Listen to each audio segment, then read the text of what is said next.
This is Zach Gelb with the Sports Minute, sponsored by Metal Supermarkets, the convenience stores for metal. Find a store at metalsupermarkets.com. I didn't have a first-round grade on Jackson Dart, as I thought he was a tad overrated at Ole Miss. However, regardless if you think Dart is the next franchise quarterback of the New York Giants or not, the idea of him starting games is at least exciting. Russell Wilson at this stage of his career does nothing for me, and if I were Joe Shane and Brian Daboll, I would start Dart come week 1 against the Washington Commanders on September 7th. I'm Zach Gelb.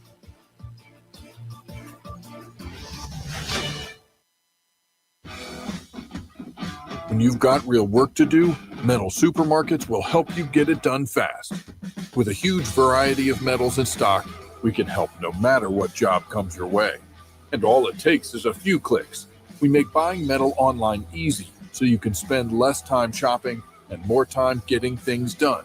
Metal Supermarkets, the convenience stores for metal. Place an order online today at metalsupermarkets.com. Hey, listen to this. All I needed was a new starter. Got a great deal on eBay. Did it myself. Yeah, that's cool. But how about the soft purr of an upgraded exhaust when it fits just right? For me, it's the little things, like these new windshield wipers from eBay I installed. From small fixes to big upgrades, eBay has all the parts you need at prices you'll love. Guaranteed to fit every time. eBay. Things people love. Eligible items. Don't miss the final days of our big summer sales event at Magic City Chrysler Dodge Jeep Ram. Get a new 2025 Ram 1500 and save up to $10,000 off MSRP. Choose a new 2025 Jeep Grand Cherokee and get retail bonus cash up to $3,500 off MSRP. Hurry in for huge final days discounts on over 230 pre-owned vehicles. It's almost over. Get to our big summer sales event at Magic City Chrysler Dodge Jeep Ram in Bedford, 1750 Independence Boulevard. MagicCityBedford.com. People ask all the time, who the heck is Low Cost Airlines? Well, we're not just one airline. When you're talking to us, you're talking to everyone. We are the discount supermarket for all airline tickets. Plus, we have all the airlines and always have the best prices. American, Delta, United, plus all the specialized international airlines and a lot more. And we make it easy. We guarantee you'll talk to a live human in 60 seconds. You can have the rate you need and have your trip booked in 5 minutes. Now, how cool is that? And remember, when you're talking to us, it's like talking to every single airline available with one fast phone call. All you need to do is call and find the best prices to fly wherever it is you want to go. So are you ready? Call Low Cost Airlines right now. 800-452-1278. 800-452-1278. 800-452-1278. That's 800-452-1278.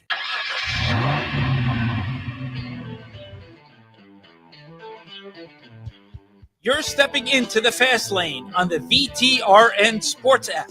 93.3 FM and 1320 AM Lynchburg, or by asking Alexa or Google Home, open VTRN Sports Lynchburg. Now, take the fast lane through the topics that matter across the Commonwealth. This is the Fast Lane with Ed Lane. You know how I have an idea the Brookville Bees are going to struggle this year? They're not going to win this week in their benefit game? Or LCA, or Heritage, or Rustburg, or JF, or EC Glass, or Amherst, or Liberty High School. Because none of them talk with TJ Wilkerson. As last Saturday night's NASCAR Cup Series winner, Austin Dillon, did just a few moments before, strapping into the number 3 and dominating that race at Richmond. But since that's going to ultimately get us to a zero-sum game, and somebody's going to eventually have to start winning games in the Seminole District, and we've done our Seminole District football previews for Rustburg, Liberty, and Amherst already. Brookville, they are in a similar spot to those programs. 3-7 last year. Surprisingly, not all that competitive in certain games. The most noteworthy one, of course, for us is Jefferson Forest Cavaliers football presented by TrostLaw.com. And I'll be honest, I was surprised because it's a coaching staff that, sometimes in year one, you ultimately use that as an opportunity to really set the stage of, okay, we tried it your way and it didn't work. So now we're going to try it a different way and have different results. And there is a cultural building element to it at Brookville. And Dr. Mark Linneberg has been part of Brookville's success, 1991 state champions including. And now he's brought on Logan Thomas, part of the 11 and 12 championship teams back-to-back over at Stinger Stadium, although they technically did not win the state championships right there. But like all these teams that are trying to go from being good teams to teams that especially make the playoffs. I think one of the key obvious realities is everyone knows how challenging the Seminole District is, which is why when Mark Linneberg spoke with the media a couple of weeks ago at Seminole District Football Media Days, he, like everyone else, extolled the values of why you've got to start fast. I think that's really important for us. I mean, I think just as much as anything, we've got to win possessions to start the season off. I mean, just possessions. I mean, there was a lot of games we didn't win possessions last year. I mean, just getting first down after first down or getting stops and getting off the field. I mean, I think that's just basic building blocks that we've got to get to. So I think that early momentum against Appomattox is traditionally really, really good. Allegheny's coming off a good football season. I suspect Halifax will be better. And we get right into Seminole District play after that. So I mean, it's going to be, yes, we need to start off well in this league. That is important. No doubt, it's important for Brookville. I mean, this is a program right now that they're clearly proud of their history, as they should be, over at Stinger Stadium and what they've managed to accomplish. But they're also in a spot where they're trying to find a way to get over the hump and start winning football games. And it's a little different, I would say, from where a program like Rustburg is, which they've made the playoffs. They just want to start winning games in the playoffs. Or Liberty, which they're in a totally different spot with a new head coach in Brad Womack, who took over just a couple of months ago. That's an even more challenging situation. And then, obviously, Amherst, they were the 5-5 team last year with a number of one-possession games where they know they're in it, but they've got to find a way to get through. When you hear Mark Linneberg at Brookville talk about the need to be competitive in possessions, that's where you got to take that next step mentally. And I would say because of that, expecting Brookville to be a team that wins the Seminole District this year, I wouldn't say it's impossible, but not only do they have to start fast, they're going to need to get on a roll and kind of get the sense of what it's like to finish a game in Seminole District play and string together what it takes to ultimately do that. And oftentimes, especially in this district, you got to start just being competitive from game to game before you win those games. Amherst, I go back to them. I think Chris Moore's a great coach for the Lancers, but Amherst last year, they took the step from year one where they were kind of in that same boat Brookville was, TJ, where you're just trying to learn what it takes to be competitive through the entire game. But then you have to do the next thing, and that's where Amherst was last year. They were competitive in the entire games, but they know how to seal the deal the entire way, especially when adversity hit. That's where Brookville is, and I look at them this year, that's their big step, is what can they do to seal the deal when it really matters? For sure. When you talk about how Brookville's been before last season happened, Brookville was one of the top 3 teams in the Seminole District. Last year was a different story. They want to get that title back, and that's definitely heavy on their minds. No doubt. I mean, it is. This is a Brookville program, again, that's proud. It's not going to be this, meteoric rise in the Seminole District. And I think one of the things is Cam Thomas is a player that, I think as he matures as a player and gets coached up, I think there's real breakout potential. I'll use this as an example, no shade on Alex Dunn, but a lot of people were surprised by the Rustburg Red Devil who committed to Virginia this offseason. Although, again, in his defense, seeing him at Seminole District Media Days, Alex Dunn looked like he has physically developed, gotten longer, gotten thicker, building himself into the body that they covet at that type of a level. Considering, remember, they don't recruit high school players as openly as they used to at Power 4 programs because they can just go find players in the transfer portal who are ready to compete and contribute right away. So just keep that in mind when you're looking at programs. But when you're also looking at that, there's the bloodlines that make it obvious that Cam Thomas of Brookville could theoretically take the next step forward. And one of the realities of why I think there's a scenario to that. First of all, it's not like you're going out on a limb here saying that the son of an NFL quarterback or tight end, former quarterback at Virginia Tech and a 2-time state champion can be a high-level key contributing player. I mean, let's be real here. That's not like we're going out into left field, if you will. This is not a major league shock, if you will. But where I look at this is you got to have the right coaching staff in place. And part of it, I think, is the understanding of what that coaching staff's role is. And this is from Dr. Mark Linneberg on Logan Thomas. But I think it speaks to the fact that why I see a path to Logan Thomas being a successful, I'm not going to say head coach. I don't know if he wants that opportunity.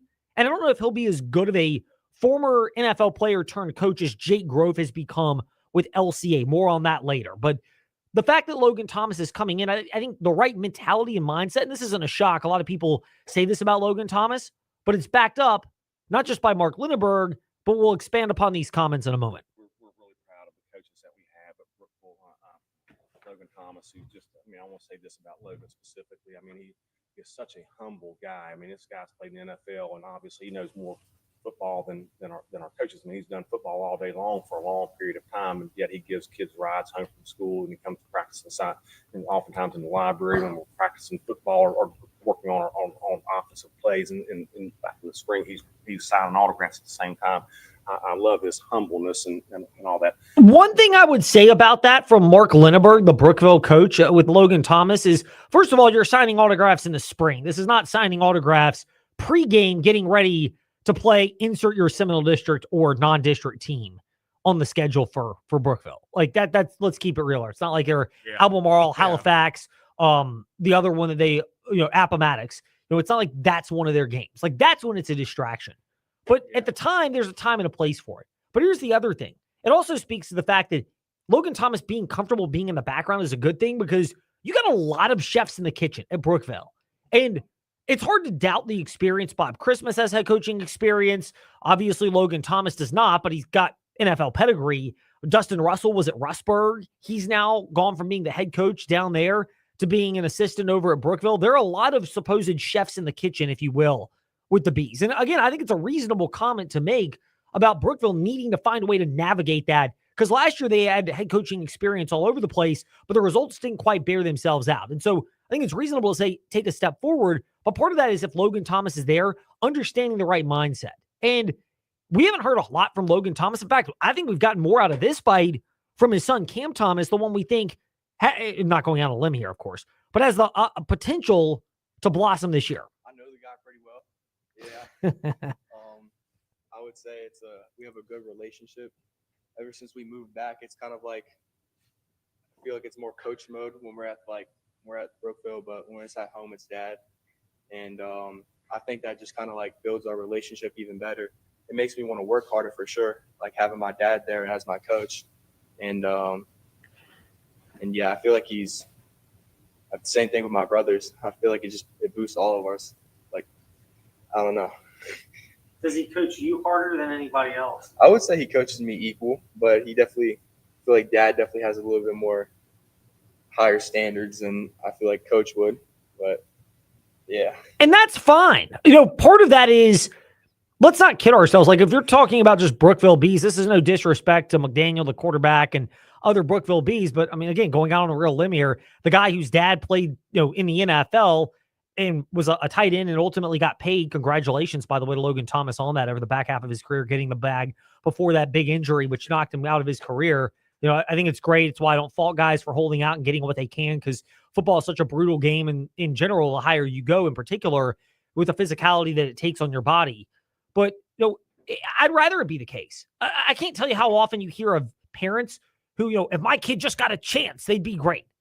You got to dumb that down to an extent. I'm not saying that you need to make your players or that your children feel stupid and inferior. Like that's not what we're looking at. Not the Three Stooges reference. Are you that dumb? No, we're not looking for that. But what we're looking for is, as people on the outside who follow this stuff, or at least what I'm looking for is, I'm looking to see if you've got what it takes to make sure that you blossom and bring the talent out. And the fact that dad being there, plus having higher standards and expectations, maybe not harder, but higher level, I think it's a good thing, because oftentimes parents, I think, are afraid to do that and pull that out of their kids. And again, it's better to be involved than not. It seems like a healthy level of involvement. This does not seem like overly involved parent Logan Thomas. It seems like he's there, he's coaching, but he's letting the coaches do their job and sprinkling in his own advice. I think it's the potential to be a healthy relationship, which is why I see there being a path to this working out. And the reason why it's worth bringing up is that's not always the case.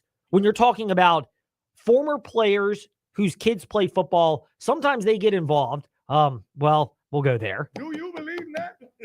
Huh? Ty Tracy would go. Oh, no. Oh, no. But plenty of other people would go. And guess what? We keep receipts. Based upon Coach Prime's actions. But I am always there for my son, setting it up so he always looks the best.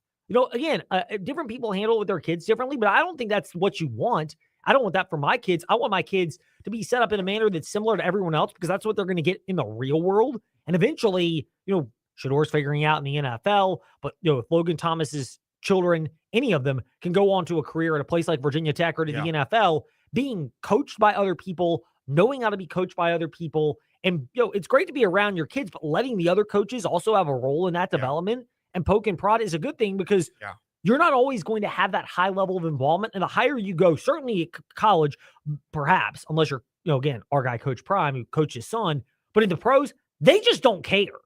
Eventually, it's a job. And if you think your kid's got that potential, and again, newsflash, Cam Thomas out of the Brookville players, I'm going out on a limb saying he's probably the one I would think. I'm not saying he will, but I'm saying if you're saying pick a player on Brookville's roster that has the best chance of playing on Sundays, hard to go against him.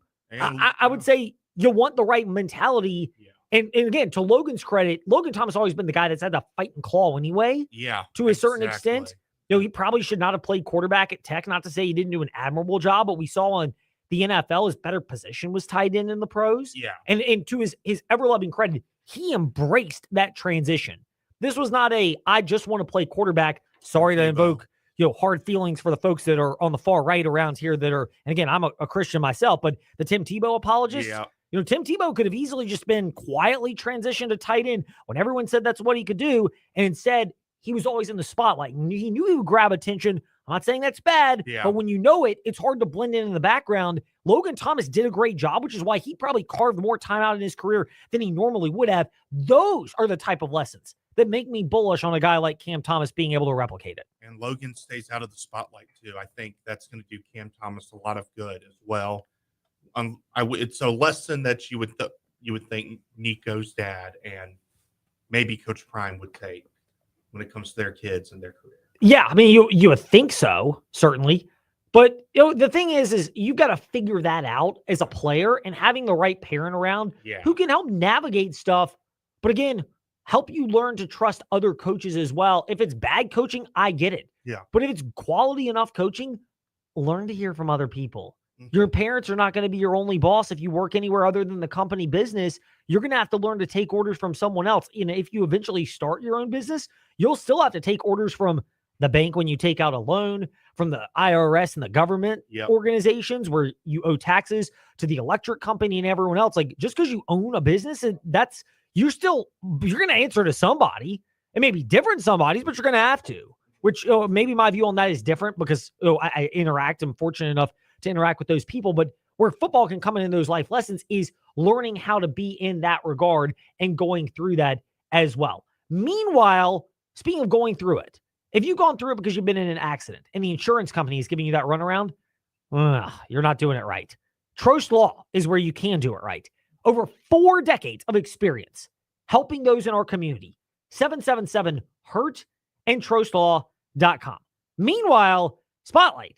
If you want to win, you can get into the spotlight because last week, Friday in particular, in the fast lane, our own TJ Wilkerson caught up with Austin Dillon, or as he might have said a couple times, Dylan Austin, flipping the names in the order. And the funny thing, by the way, if you want to go back, and guess what? We keep receipts. We certainly do for all of us. Fast Lane, Ed Lane, where you listen to podcasts, including YouTube and Facebook Live, is TJ actually got the name correct the entire time. First segment, second, third segment when recapping it, and even in the middle of the Austin Dillon interview, it's just the first 2 questions were Dylan Austin. Let me ask you, were you nervous? Did you have a little, Miss Cleo moment coming? Don't go blindly through life. Call me now for your free reading. And you knew that Austin Dillon was going to get to victory lane, and you're like, man, I'm going to talk with the guy who's going to win this race. I already know it, and I got nervous. Is that what happened? I think that's exactly what happened. I think I was trying to be careful what questions to ask, and then I flipped his name. And you saw with Gary as well, my mind was slipping. And when you work multiple jobs, I think it just gave me brain fog, and I flip-flopped as everyone pointed out, and I'm glad Ed called me out on it. Well, TJ, here's the thing. Because and guess what? We keep receipts. I have plenty of those moments myself. In fact, we often have to. Time to take a detour in the fast lane. Because I often have those moments myself where I get off track and my other job, which is at the Virginia Talk Radio Network, it's just the sales part of the job, gets in the way. It is a learning experience going through this. It is all about getting reps. We appreciate, by the way, our audience bearing with TJ. The energy, fantastic. The interview's great. The questions are actually really good with Austin Dillon and the insight that was brought out. So, after Ed's potentially unnecessary detour, let's get back on the road in the fast lane.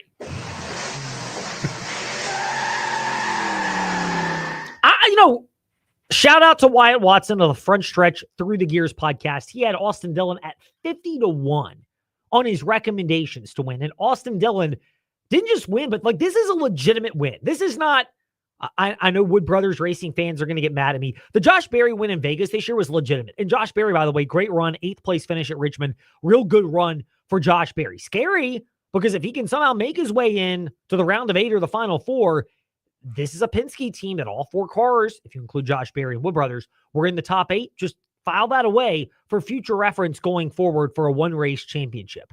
Maybe the final year of that.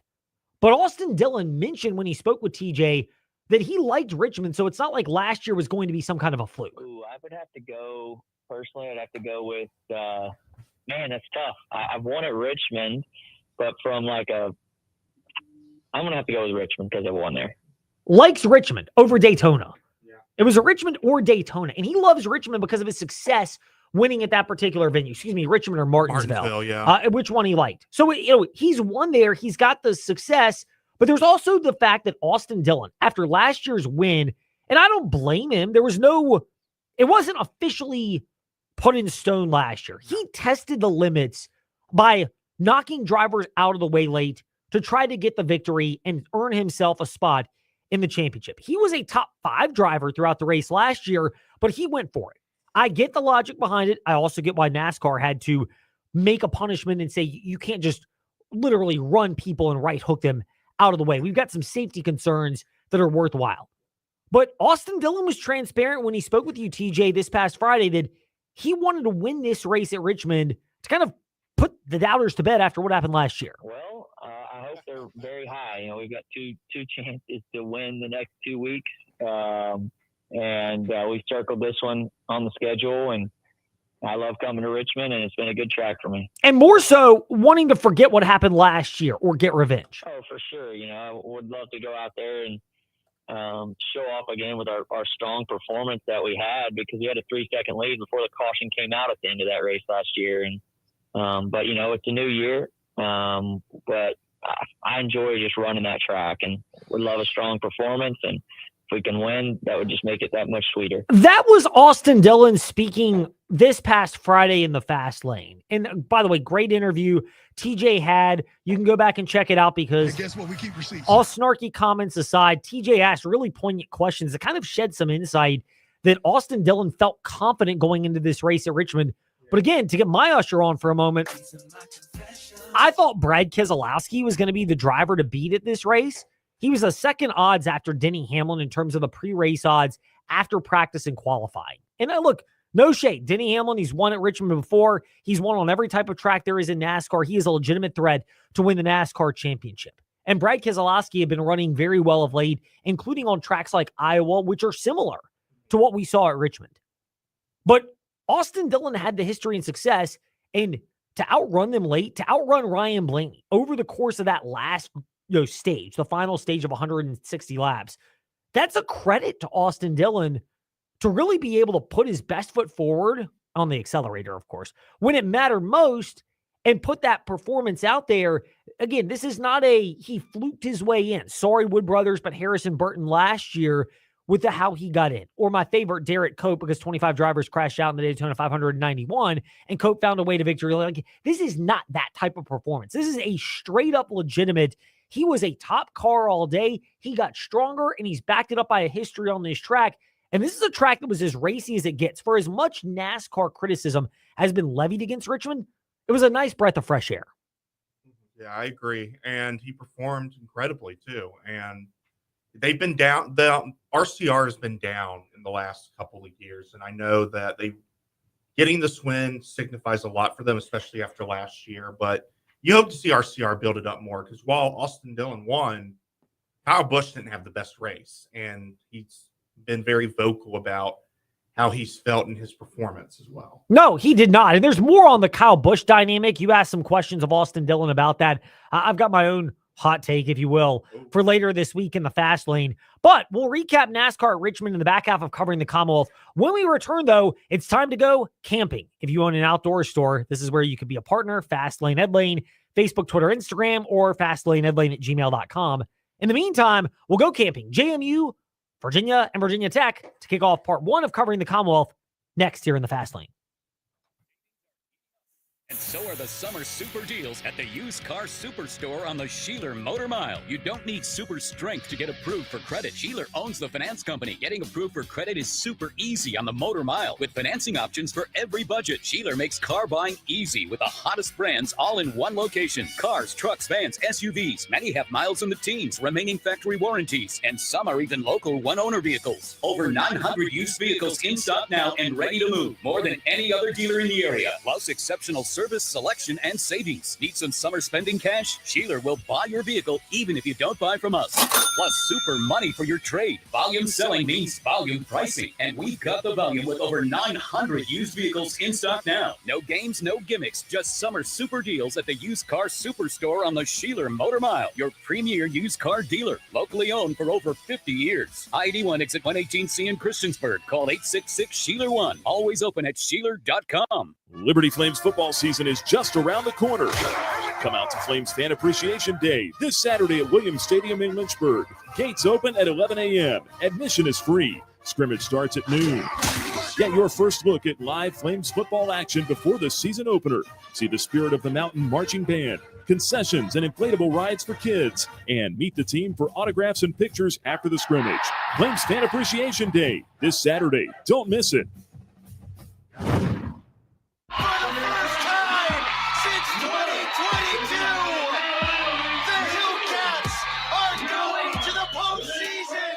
Your Lynchburg Hillcats are headed to the postseason September 11th and 12th at Bank of the James Stadium. They need all your support to bring a championship back to the Hill City.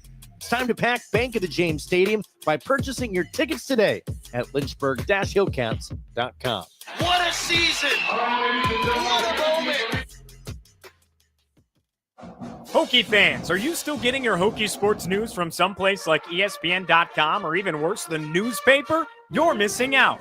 Tech Sideline has assembled the largest and most talented team to ever cover Virginia Tech athletics. If you want Hokie sports coverage that is second to none and will make you the smartest fan at the tailgate, subscribe to TechSideline.com for just $12 a month or $120 a year. Tech Sideline, all Hokie, all the time, period. Visit TechSideline.com and subscribe today. Are you tired of static? Wish you could take your favorite Virginia radio stations with you wherever you go? Then you need to discover the power of streaming. That's right.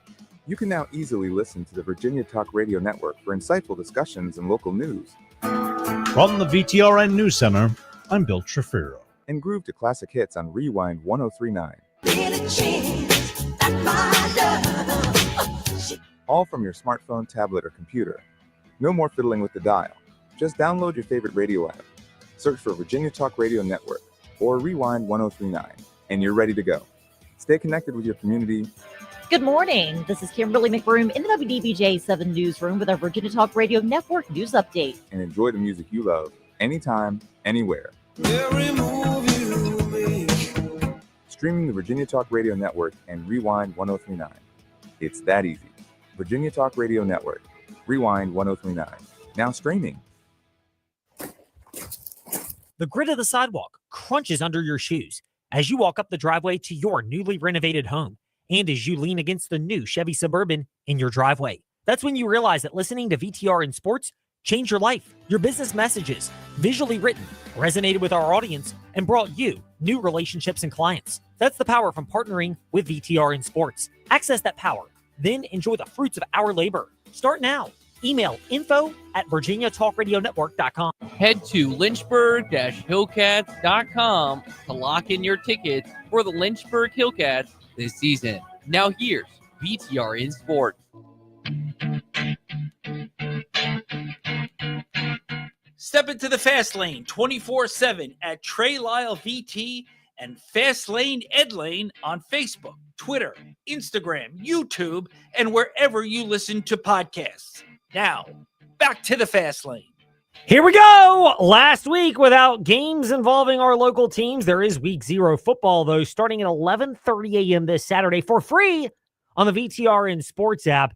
The Farmageddon battle, Iowa State and Kansas State from across the pond, but we have that for you. One of 2 games right here on our Saturday doubleheader on the VTRN Sports app, loading you up as football season approaches. And we start that local coverage right now in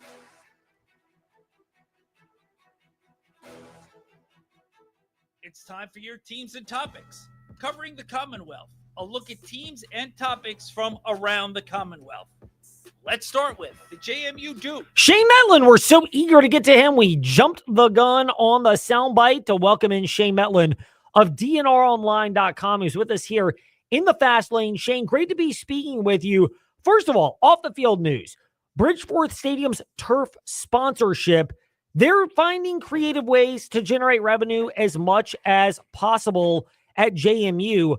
How much of a difference does this make, at least in the short term, until more answers come apparent when you factor this into the Round Up to the Nearest Dollar initiative, Friday and Saturday game days, home game days at least, at the JMU bookstore? I mean, I think the hope is that it ends up making a difference. This isn't going to be anything that generates, multi-millions of dollars for JMU. I don't think any of these things, the entirety of the field sponsorship contract is going to be, about $500,000 over a 4-year period. That's in addition to what they were already getting from that particular sponsor. Rounding up for bookstore purchases or, sneaker sales or a few other things that they're doing. There's a certain concession item that's going to kick $1 back to the Duke Club. Those are going to generate a little bit of money. It's not going to be huge, but I think, the question is, will an extra, $25 grand maybe allow you to keep a player somewhere down the line, or 50, or however much it ends up being? I think it's possible that it ends up making a difference. Does it make JMU Alabama when it comes to how much money they're going to spend? No, but it's possible it makes a little bit of difference to their roster down the line. Shane Metlin with us here in the fast lane, talking JMU Dukes football and looking ahead to where they might be in terms of finding creative ways to generate revenue. Shane, quarterbacks we'll get to in a moment, but running backs, how big of an asset is it that appears to be a deep enough position with 2 different running backs at JMU that, as they might be figuring things out at quarterback, granted it's a luxury to have that option, this offense has got other ways to beat teams and therefore alleviate the pressure on whoever is taking the first shotgun snap in a couple of weeks?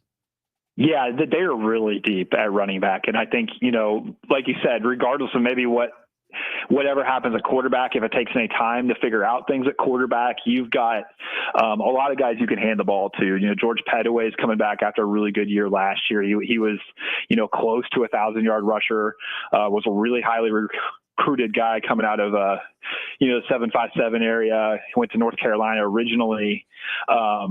Ayo Adai's back. He was a 1,000-yard rusher at North Texas last year, or a couple years ago, and then last year was hurt for JMU, didn't play a whole lot.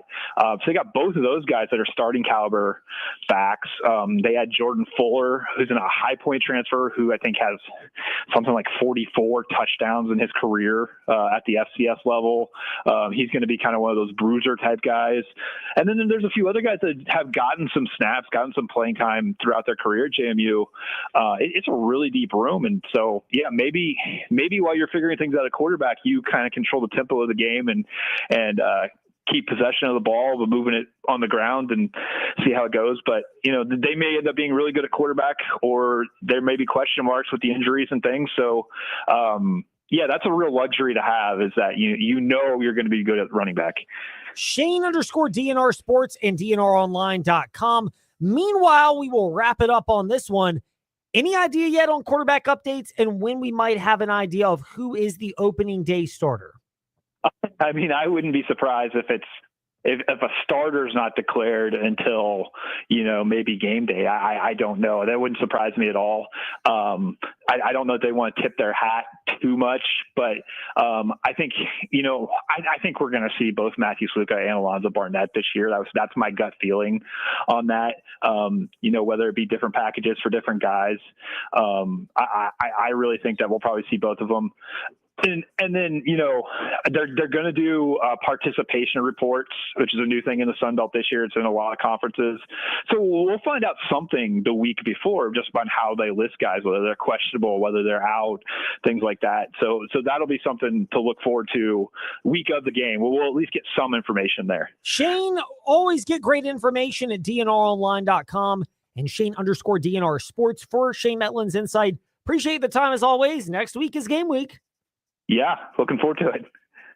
Now to the Virginia Cavaliers. With JerryRatcliffe.com, founder and contributor, Jerry Hootie Ratcliffe. Hootie, great to be chatting with you. First of all, again, to get my usher on for a moment in the fast lane, when I spoke with Chandler Morris, and we spoke with him at the ACC kickoff, and that interview is up at Fastlane Ed Lane, where you listen to podcasts, because right there, I was a little concerned. Smaller stature and frame. What would he bring to the table at quarterback? You have a great piece at JerryRatcliffe.com. Grinder, bullheaded, but he's got great touch. How optimistic are you that, especially if he stays healthy, Morris can be the quarterback that gets Virginia back on the right track in spite of the fact they've been battling through injuries, particularly at the offensive line?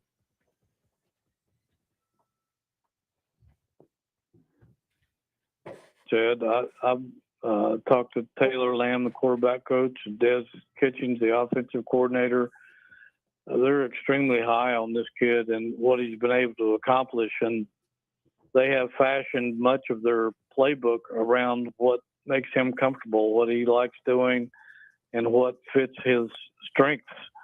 We talked to him a little bit today, and such a confident kid, laid back.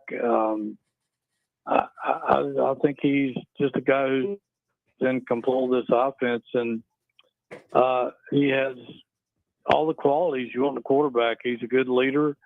He can make all the throws. He has good touch. He has a very high football IQ. He is only 6 feet, which sometimes is an issue, but according to Lamb, even though a lot of times a guy that's 6 foot has a hard time seeing downfield, that hasn't been the case with Morris. I think it's because he's been groomed to be a quarterback his entire life by his father, and has been in so many systems and seen so many things that he's just able to adapt and find open receivers regardless of his height. And I think as long as they keep him clean, and this offensive line should be able to do that, I think he's going to be a very, very effective quarterback. Meanwhile, the concern for the Cavaliers have been injuries. We touched on both offensive tackles. That was last week in covering the Commonwealth with Jerry Ratcliffe. This week, Hootie, we're talking about Cam Robinson. Out for a couple of games, early portion of the season. You've got the article up about Tony Elliott clarifying that injury and the recovery timeline. How serious of a concern is this, or is this more precautionary? I think it was precautionary to avoid an injury that could worsen if they let it drag on. So they decided to go ahead and fix it as soon as they could. It was a collarbone issue. It was a slight fracture developing, and they decided to put a plate and some screws in it, and that way he should be able to get back after a few weeks and finish the season, assuming nothing else happens. But that was a better option than just letting him play with that injury and letting it get worse and then possibly missing the majority of the season. So I think they feel optimistic he'll be back. He'll probably miss at least 2 games.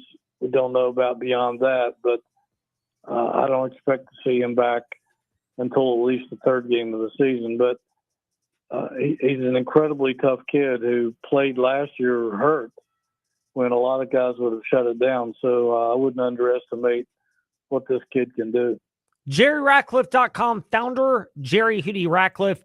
Hootie, appreciate your insight on the Who's as always, and we'll chat again next week, which will be game week. Sounds great, Ed. See you then. Now to the Virginia Tech Hokies. David Cunningham of TechSideline.com and at The Real D Cunna on Twitter and Instagram. With us in the fast lane, David, you and Nick Brown, your colleague for TechSideline.com, have been all over the developments with Babcock, speaking to the Board of Visitors and how the presentation might unfold. You've been there today. What's the latest on how that has transpired? Yeah, we had a whole crew there. Andy Bitter was there as well. Got some stories coming on it later on TechSideline.com. I thought Babcock's presentation went pretty well, Ed. Obviously, we had already reported on that.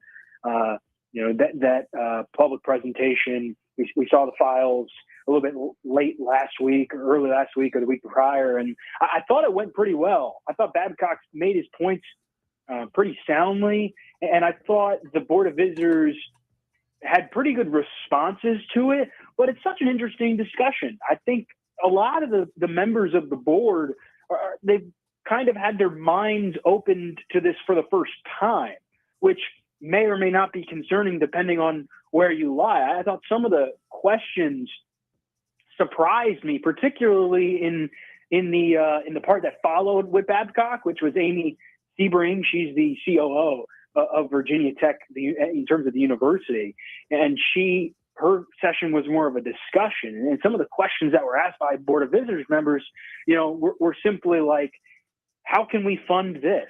And can we take funds from this to put them towards athletics? And you can tell that this isn't going to be an easy thing, that Virginia Tech athletics as a whole, the money that's going to them to try to shift money, as Whit Babcock has talked about, and that was the main point of his presentation.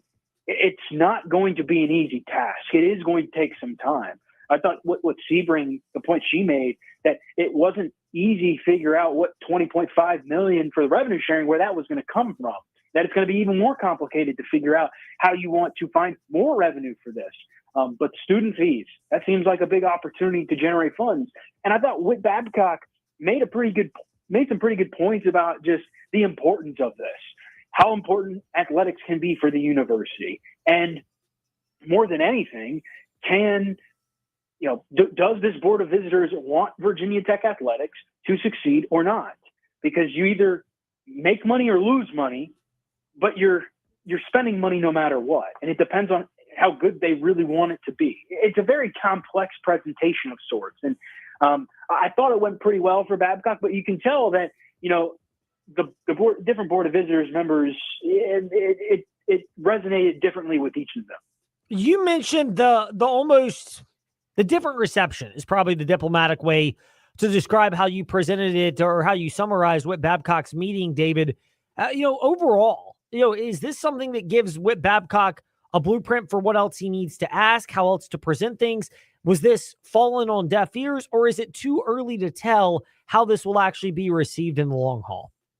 I think it's a little too early to tell, but I think people are I thought they were pretty receptive to it. And I thought they asked the right questions. I thought Whit gave the right answers.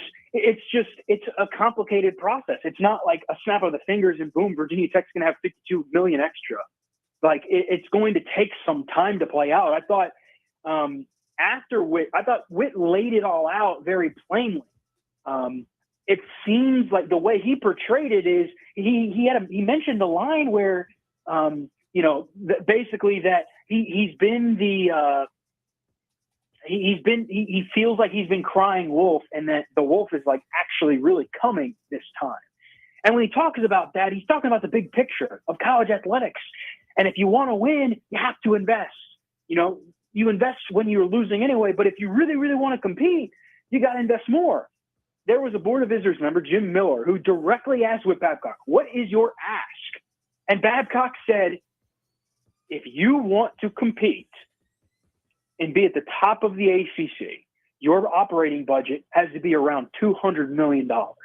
For context, the Hokies were around 122 last year. And Babcock said this upcoming year, they're going to be around 144. These asks of about $52 million, would put Tech, of course, in that ballpark. But it's a tall ask, and it doesn't happen overnight. And I thought you saw the discussion unfold, at least I did. I thought you can see the Board of Visitors members processing it, that they are interested in helping, and they're interested in finding potential sources of revenue. And how can we do this? Can we shift funds around here and here? Something that not necessarily is going to happen, but something that was brought up was potentially cutting university programs here and there that are on, I guess, unrestricted budgets. And of course, some of this knowledge is above my pay grade. But how much would that generate for athletics potentially if you shifted those funds over to athletics? And I think the number was around 10 million, right? So if you're looking for these extra funds, you're going to have to kind of turn over every single stone trying to find it. It's not a simple process. It's not just, hey, we're going to get a huge donation and boom, there's our money. So it's complicated, but the board was receptive. It's just going to take a lot of thinking and a lot of sitting back and going, hey, can we do it this way? And it's going to have to come in bunches, if that makes sense. So last question for David Cunningham of TechSideline.com. What's next? Does this disappear into the ether? Is there another follow-up meeting? Does Whit Babcock go back and do some more homework to get this more ready to make another presentation? How does this transpire from here? It's the Board of Visitors kind of making a decision on where to go from here. This is a 3-day kind of meeting of sorts. They'll have some more discussions on other topics tomorrow, and then I believe on Wednesday they're going to actually sit down and talk about stuff like this, where to go from here. I think it's honestly kind of out of Whit Babcock's hands. I thought he provided the roadmap for Virginia Tech Board of Visitors today. He basically laid the groundwork and said, here's what you need to know. Here's where Virginia Tech currently stands. Here's where Virginia Tech's peers are. There were some people who were surprised that Virginia Tech was so far behind Florida State and Clemson and North Carolina in terms of football staffing and whatnot. And that the Hokies were still fairly competitive as far, in comparison to some of those other schools, right? But it's out of Whit's hands now. And he said it. He had a line, Ed, I'm paraphrasing, where he said, I'm only going to be here, a certain couple more years, right? Whether or not you want me to be here, I'm going to be here, right? Like Whit's already been here a decade or 11 years, but it's not in his hands anymore. He's kind of laid the numbers out and said, if you want to compete, if you want to be at the highest level, here are the numbers. Here's what you have to do. And it's kind of not a question of what, it's how do you do that? And the interesting part is whether or not with Babcock's the athletic director, Virginia Tech is going to be in this position. Maybe you can say, okay, well, the Hokies will have a little bit more football success if it's a different AD. Sure. But the point of it all is that Virginia Tech is going to be in a lot of the same financial situation no matter what. And so it's up to the Board of Visitors to decide, how do you want to fund it? Where do you want to come up with the money? That's their task now. I thought Babcock kind of laid it out there pretty well. Here are the numbers. You guys do with it what you want, but it's kind of in their hands now. The ball's in their court. And I thought the way he kind of explained it and the way he answered their questions and illustrated it and said, here's where we are. He didn't he was very point blank. Just very interesting dynamics and interesting discussion all around. I know that was a very long-winded answer, Ed, but just super, super interesting. I've never been part of a meeting like that before. And to be able to witness it and see that that's kind of Virginia Tech's future, it's very weird. We look forward to more of you and your colleagues at TechSideline.com dissecting it in articles and in upcoming TSL podcasts. David Cunningham with us here in the Fast Lane. David, appreciate your time today in the Fast Lane. Good news is next week we'll be getting ready for game week against South Carolina, that 1 o'clock airtime next Sunday, August 31st on the VTRN Sports app. Appreciate it, Ed. Talk to you next week. David Cunningham of TechSideline.com to wrap up part 1 of covering the Commonwealth. When we return for part 2, NASCAR and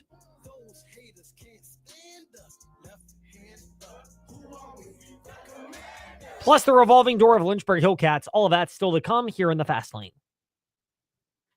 The final days of our big summer sales event at Magic City Chrysler Dodge Jeep Ram. Get a new 2025 Ram 1500 and save up to $10,000 off MSRP. Choose a new 2025 Jeep Grand Cherokee and get retail bonus cash up to $3,500 off MSRP. Hurry in for huge final days discounts on over 230 pre-owned vehicles. It's almost over. Get to our big summer sales event at Magic City Chrysler Dodge Jeep Ram in Bedford, 1750 Independence Boulevard. MagicCityBedford.com.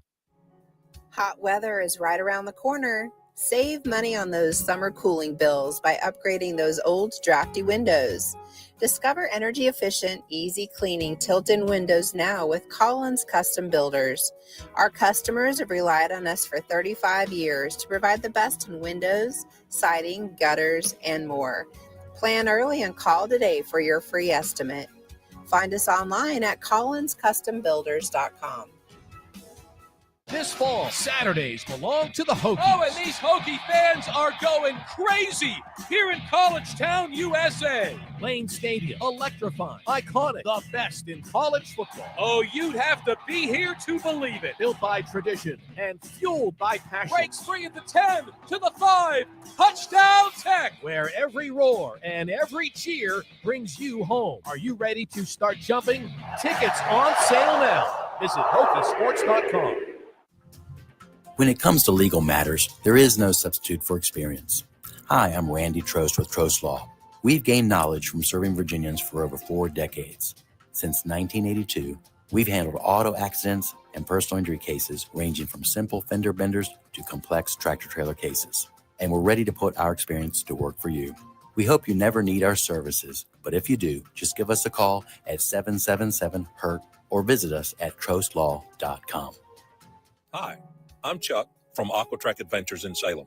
The Virginia Talk Radio Network and InsaneRadioDeals.com have helped our company grow by sharing our company's message throughout Central and Southside Virginia. The gift cards and experiences sold on InsaneRadioDeals.com have brought us many new customers.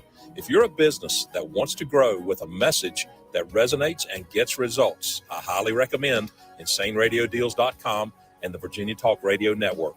Simply put, it works. Your home is more than just walls and windows. It's where life happens. And at Right Choice Construction, we get that. We're not just builders. We're fathers, mothers, neighbors, just like you. And every nail and every beam reflects our commitment to creating a place you're proud to live in. With Right Choice Construction, you're choosing a team that's been perfecting the art of building for years.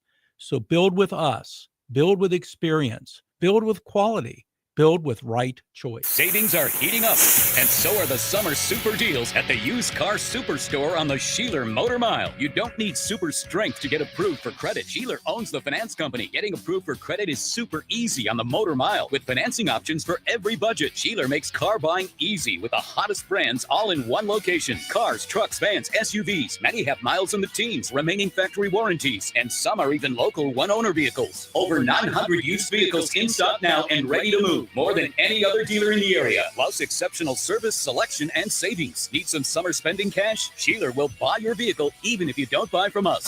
Plus super money for your trade. Volume selling means volume pricing. And we've got the volume with over 900 used vehicles in stock now. No games, no gimmicks. Just summer super deals at the Used Car Superstore on the Sheeler Motor Mile. Your premier used car dealer. Locally owned for over 50 years. I-81 exit 118C in Christiansburg. Call 866-SHEELER1. Always open at Sheeler.com.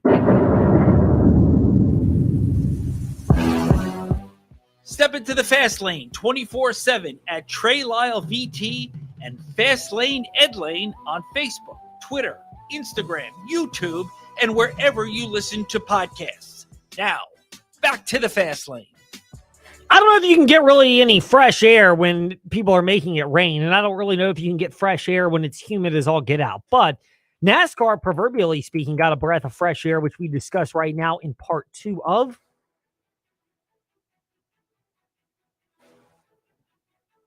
It's time for your teams and topics. Covering the Commonwealth. A look at teams and topics from around the Commonwealth. Let's start with NASCAR. Luke and Glover of FrontStretch.com recapping the NASCAR race weekend at Richmond Raceway. Bigger picture. Was this a breath of fresh air for NASCAR, Lucan, to have a race that was exciting and a surprise winner who legitimately won, not one of those backdoor flukish or mired in controversy victories? Well, as far as the fans and the drivers maybe outside the cars go, and that humidity you mentioned, it was a little difficult to breathe for sure. Cookout was a perfect sponsor because I think we all felt like melted milkshakes by the end of that night. But no, absolutely. It was a bit of a surprise in a sense because you look at Richmond Raceway and you look at the recent trend in the past decade or so, and It's unfortunate because you do have part of the fan base that has this vitriol Florida track that really doesn't make any sense to me. If you go to Richmond in person, there's always something going on to look. I think that is one of the tracks that's hurt by TV. Doesn't do it justice. But yeah, I mean, with all of the staleness that we've kind of seen from the next gen car and all the criticism that the drivers have been heaping onto it here, especially in recent weeks, guys like Denny Hamlin, it was absolutely needed. It was really nice to be able to step outside of that box that we've been kind of living in all year of this car needs to be improved, and to be able to watch an action-packed race that featured strategy, tire fall off, hot and humid conditions, and then some, from what we could gather after the race, some pretty hurt feelings or at least hot tempers that spilled over. And so what a weekend it was. What a valuable weekend it was, certainly for Richmond Raceway, especially after losing one of its dates, and just really good for the industry overall. Well, and for NASCAR at Richmond, you mentioned losing the date. It was a sellout. Are we getting more proof that maybe one date is the blueprint for a majority of tracks, and the NASCAR might be wise, if you're underperforming, to start shifting things around to keep the schedule fresh? Yeah, I think I think you can definitely make an argument for that. It feels like we're starting to take a step towards that, especially with more tracks the sport is looking into. We've obviously heard about rumors about maybe hosting a race at a baseball field or around a baseball field in Philadelphia or something like that. We obviously have San Diego coming to the calendar next year.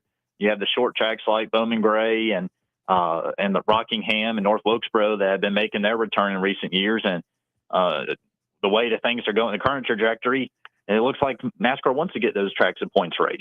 Maybe not all of them, but eventually you have to fit them in everywhere. And does NASCAR want to expand what is already a brutal season going from February to November? I don't think so. But at the same time, you're not going to see them drastically cut it. So one race dates might be the way to go. And as you mentioned with the sellout, I mean, I have not seen the parking lot at Richmond that full and who knows how long. It was such a great sight. There were people literally getting up towards the Commonwealth Tower of the track, stopping and taking pictures of the parking lot, because that's just a sight that we haven't seen at Richmond. It's had a steady attendance between two dates, but it was further proof. Like you look at a place like Pocono Raceway or Watkins Glen or Iowa Speedway, tracks that have been selling out or close to selling out in the next gen car because they only have that one date. And as a Virginia native, and as much as I'd like to see two races at Richmond, it might do good to keep this one date and especially have that one. Going back to the 1992 All-Star race, maybe I shouldn't say this, but one hot night there at Richmond. Yeah, that was one of the great races, and one that is etched in people's memory. Austin Dillon wasn't really around to remember that, but he remembers last year. He fueled his dominance this past Saturday. How legitimate is this that people complain about winning one race and you get into the chase, but when you win a race as Austin Dillon did, a dominant race, a stronger car as the race wore on, and he was up there the entire time. If it's one race, at least it is a legitimate victory for a driver who has often fought for that. Yeah, absolutely. I mean, when you look at sports, we always talk about poetic justice, right? I mean, we can pick out an example in every sport, and NASCAR is full of them. And this is in its own unique shelf, really, where, like you said, you look back at last year. I mean, in some ways, it felt like Dillon's car was even better this year. Maybe that was the fact that he was able to get to the lead sooner than what we saw from a year ago. But I think it's hard to look back at last year and not forget that Austin had a car that was capable of winning flat out. He would have won that race flat out until we saw that late caution in a race. And then, of course, all we remember about that night from the past year is those final two laps and that final turn and the little brigade that he threw in there in the final corner. And then you come back to this year, and what an absolute gut check, really, for that team, and to be able to come out and pull a punch like that and ultimately get the victory. It's such a heartwarming story, I think, for the whole organization. You could see it in the eyes of both Austin and his grandfather, Richard Childress. They were kind of on two sides of the spectrum there. For Austin, I feel like it was a sense of redemption from what we saw a year ago. Whereas with Richard Childress, he flat out said it didn't feel like redemption because in his book, they won that race fairly last year. And, fans can be the judge of that. We know the way that it went down. But for Austin, he has to just take a nice sigh of relief and be able to say, hey, I won this race. And, you look back in Austin's career, Austin, think about it, he's won the NASCAR Craftsman Truck Series title, won the NASCAR Xfinity Series title, and then a lot of fanfare as he got up through the ranks. And then he comes to the Cup Series, and really this past weekend was the first time where we can say that he truly just fought it out and earned a victory on sheer will and sheer speed. I mean, if you look at his other victories, there are a lot of circumstances involved, whether it was super speedway crashes or few mileage races, and to come out and win on speed. And not only that, but what an epic battle that we saw between him and the 2023 champion, Ryan Blaney. I mean, I told somebody after the race, it's very rare that you see Ryan Blaney get passed on speed on a long run, especially on a short track. And for Austin to go up there and snatch it away from him just legitimizes that night overall and gives them a lot of confidence as they get ready for the playoffs now. Yes, and we get confidence from the insight of Luken Glover and the colleagues he has at frontstretch.com. Luken, thank you for sharing that today in the Fast Lane. We love catching up, and we appreciate your time. Absolutely. Thank you so much for having me, and looking forward to the rest of the season and hopefully another great Richmond race next year. Indeed. Luken Glover, frontstretch.com. Here in the Fast Lane on W227BG Timberlake, WVGM Lynchburg, WMNA Gretna, Danville, Southside. Now to just for you haters, left hand up the Commanders. Candy Waller, Madam President. Bowie TV Sports with us here in the Fast Lane. And the quote of the day that feel like this is completely relatable. Quote, I'm out here making all types of rookie mistakes. No binoculars. I don't have the right earpiece, but I look like I got it all together. End quote. That from Madam President's Twitter account. Fake it till you make it. Sometimes that's just what you got to do, Seawall, which is why you're our girl, and we're glad to have you today in the Fast Lane.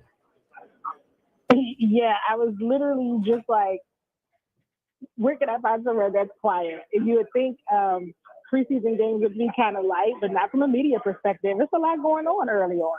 Well, there's a lot. And the question for us, and you put this out there a couple of days ago with the Jordan Schultz report about the Commanders hosting George Fant, the offensive tackle, for a visit, and that this is flying under the radar.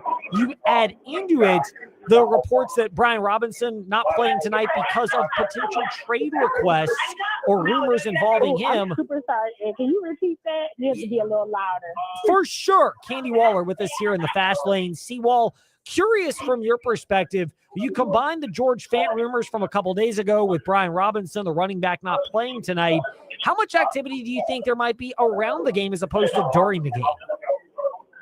If I think I heard your question right, it was about Brian Robinson Jr. not playing tonight. And I think that is probably a very strong sign that the running back will be dealt, will be traded.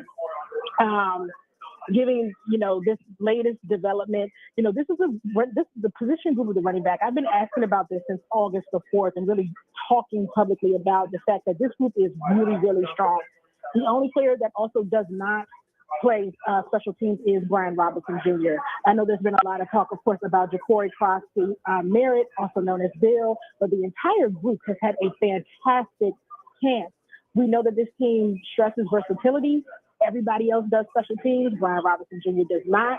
He would be in a contract year, whether or not he stays or goes. So I guess, the team feels like, hey, we got a better offensive line. We have multiple options here that also play multiple roles. We may as well try to get something for him while we can. The George Fant rumors. You mentioned it flying under the radar at Seawall SC on Twitter about the idea of George Fant coming in for a visit and staying in touch with the Washington Commanders, which doesn't mean that a deal is imminent. If anything, it's just they're doing their due diligence. Is this more to have a backup tackle / guard if somebody gets injured? Is this dissatisfaction with the offensive line? What do you make of this development? What I make of it is that this team is still trying to do things to get better. If we're using our clues, which is something that I like to do, we saw the Philadelphia Eagles make a move yesterday in order to get better at the wide receiver position. So that means that there are teams that are still trying to do what they can to get better if they can. I do think that is something to pay attention to if they're still trying to make moves at the offensive line position because, hey, again, when we talk about injuries, Brandon Coleman is out. Still, Sam Cosmi not yet activated off of the pup. So it is something to look out for, but they definitely want that depth at that position. It's so important to protect Jaden Daniels, especially if this Terry McLaurin thing continues to linger. Yes. Good stuff to monitor. Last one for you, Seawall, Madam President of Bowie TV Sports. We getting a series out of Jaden Daniels tonight? Multiple series? Is this just a courtesy throw and a couple of handoffs? What do you make of him being dressed and how much he'll actually do tonight? That remains to be seen. I'm kind of anxious to see as well. We may know more probably. I'm sure, what is it, 6? So, yeah, for sure we'll know within the next hour how much he'll play. If you ask Jaden Daniels how much he wants to play, I'm sure he would say all day, every day. But he has to do basically what he's told in these instances. So it remains to be seen. I think the last time we spoke with Coach Quinn on Saturday, he was still unsure what the plan was going to be for tonight. Well, we're always sure of the insight, and it's great at Seawall SE on Twitter, CEO Seawall on Instagram. Candy Waller from Bowie TV Sports. Seawall, great to have you in the fast lane. Hopefully you recover from the inauspicious start and look forward to keeping up with your insight throughout the game. Yes, thank you all so much. I'll be talking to you guys again soon. And last but not least, or maybe least, the Lynchburg Hillcats. Jason Prill! Jason, was that an exhale that we heard over at City Stadium this past week after the Hillcats took 5 of 6 from Delmarva? Yeah, it was probably just an exhale from me.